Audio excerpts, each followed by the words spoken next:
आता एखादा माणूस वारला आणि त्याने विलच बनवलेलं नाहीये, मग अशा वेळी तो फ्लॅट कुणाला जाणार? नॉमिनी तर तात्पुरता मेंबर आहे, मग ऍक्च्युअल ओनर त्याचे कोण होणार? अशा वेळी आपल्याला जायचंय बॅक टू अवर लॉज.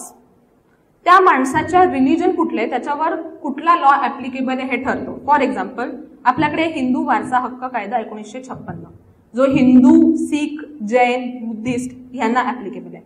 म्हणजे एखादा माणूस जर हिंदू असेल आणि त्याने विल बनवलेलं नाहीये आणि त्याचा एखादा फ्लॅट आहे, तो 100% ओनर आहे, तर त्याच्या पश्चात तो फ्लॅट कुणाला जाणार? तर त्याचे वारस कोण कोण आहेत ते लॉने प्रोव्हाइड केलेलं आहे. कुठल्या लॉने? हिंदू वारसा हक्क कायदा 1956.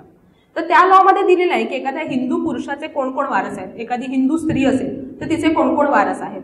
त्याप्रमाणे फॅमिली ट्री बघायला लागते की कोण वारस आहेत आणि त्यांना किती पर्सेंटेज मध्ये राईट आहे.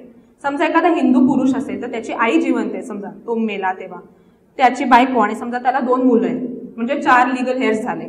सो त्या माणसाचा जो 100% हिस्सा आहे तो या 4 वारसांमध्ये इक्वली डिवाइड होणार. म्हणजे काय? 25% इच. सो त्या माणसाची आई, त्या माणसाची बायको, त्या माणसाची 2 मुलं हे 25% ओनर आहेत ऍज पर हिंदू वारसा हक्क कायदा. आणि उद्या तो फ्लॅट विकायची वेळ येईल, काहीही वेळ येईल, त्यावेळी ह्या चौघांना सुद्धा त्याच्यात सेलर म्हणून ऍड व्हायला लागेल आणि जे काही पैसे मिळतील ते चौघांच्याही नावावर 25% येणार. तसं हे झालं हिंदू, सीख, बुद्धिस्ट, जैन. त्या व्यतिरिक्त समजा एखाद्या ख्रिश्चन आहे, पारसी आहे, तर त्यांच्यासाठी इंडियन सक्सेशन ऍक्ट आहे.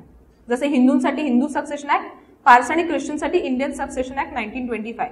त्याच्यामध्ये हिंदू ख्रिश्चनांचे वारस कोण, पारसींचे वारस कोण, हे सगळं डिटेलमध्ये दिलेलं आहे.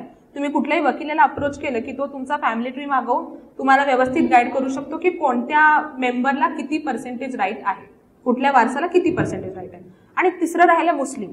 तर मुस्लिम लोकांचं खूप कॉम्प्लिकेटेड मुस्लिम पर्सनल लॉ आहेत. त्याच्यानुसार ते शिया लॉ, सुन्नीज लॉ, मग त्यानुसार फॅमिली ट्री बनवून प्रत्येकाला किती शेअर. तर तुम्ही एका प्रॉपर वकिलाकडे गेलात तर तो तुमची फॅमिली ट्री बघून तुम्हाला जो ऍप्लिकेबल लॉ आहे त्यानुसार कोण वारस आहे आणि प्रत्येकाला किती हिस्सा आहे ते सांगू शकतात.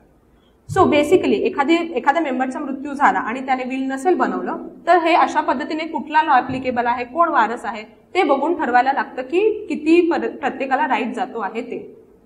ओके, सो हा एक भाग झाला.